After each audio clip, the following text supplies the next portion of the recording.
He's got so many things. I'm trying to bring it down to some top ideas from Plato that can influence some discussion this week, but also subsequent units as we get into other subjects. Plato will come back. Him and Aristotle have some things that will keep coming back, and that's why I don't feel a need to do everything right now, because other things will come back later.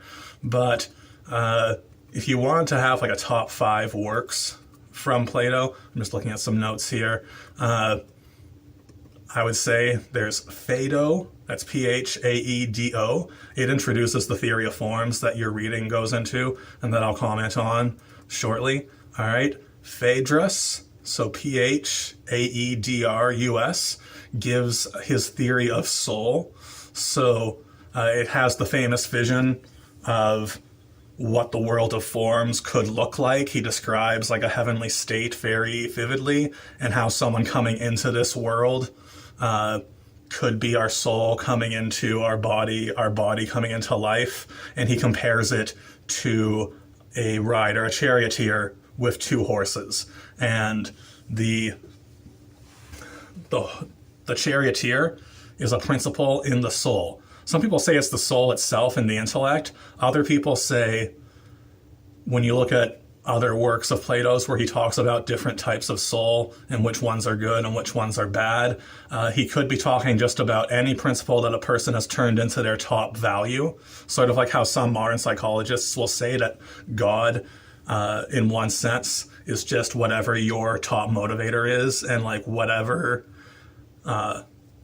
type of being or desire or motivation, fear, need, anything, whatever is the top thing for you and it changes your behavior, that can be God in a way for you. Kind of similarly in the individual person, in the psyche, the nous, the soul, what your top motivator is can change. That's the way I tend to read Phaedrus, and that once you know what it is you're going for, that's the charioteer, and that the white horse and the black horse. The black horse is all your impulses and drives that kind of they're often referred to in philosophy as bodily passions, things that you want, and you know they tend to involve pain and pleasure, and you know that if you never moderate your desire for these things, bad stuff can happen.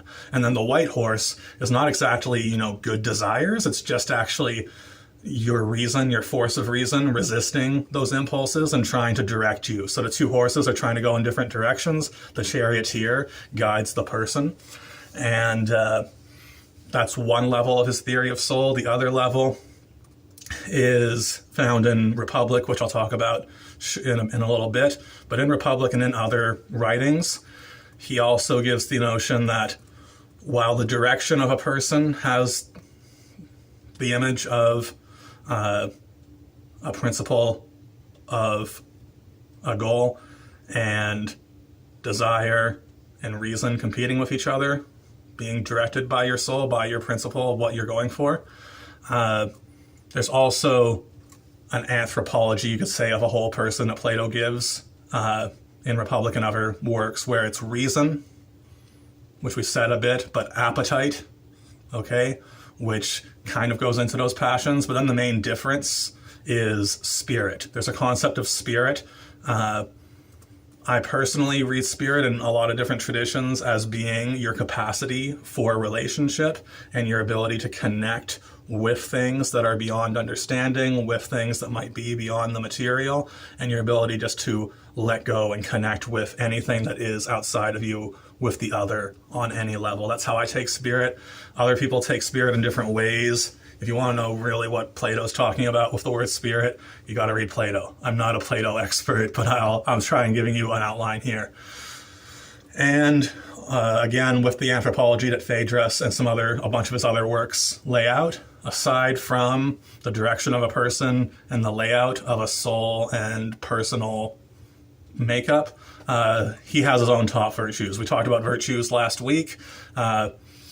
For Plato and for all the Platonists and Neoplatonists since him, instead of humility as like a first virtue, and instead of concepts of faith or hope or charity or similar things from other cultures, instead of that, Plato goes with wisdom, courage, and moderation.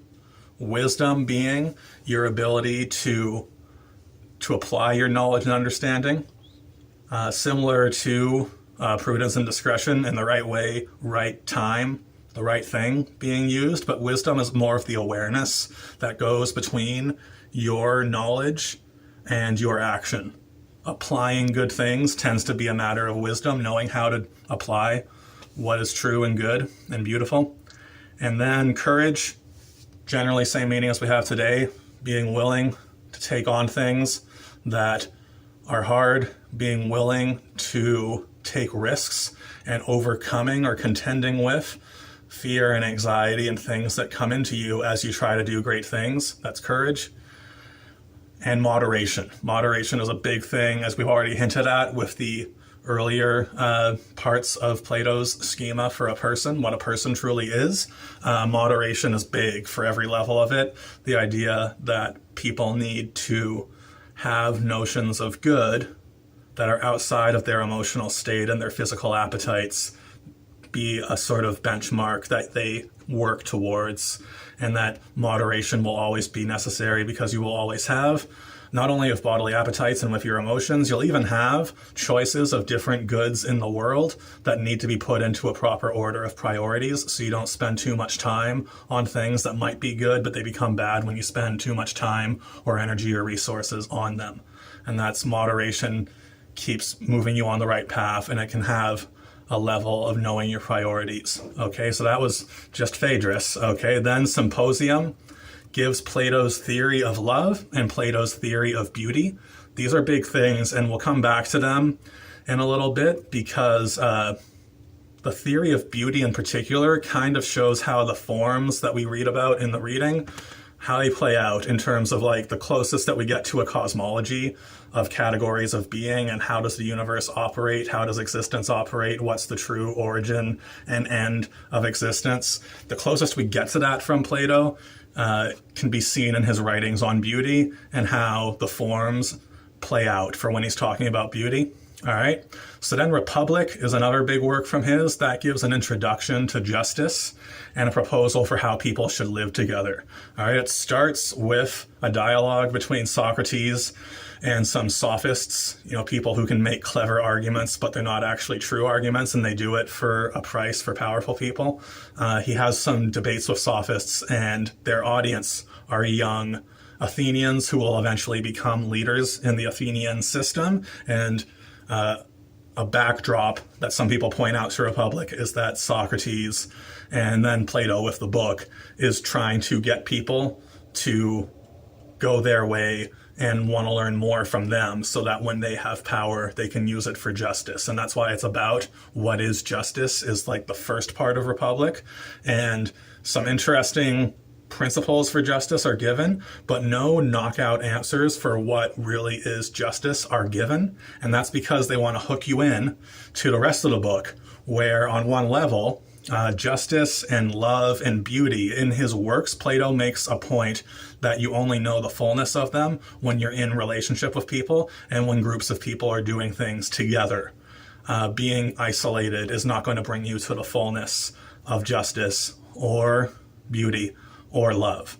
Okay? And then the Statesman elaborates on a claim from Republic that you need a special social class of philosophers to kind of have influence, at least, if not total power, to be able to remember what justice truly is and influence people making decisions to make their decisions involving power reflect true justice.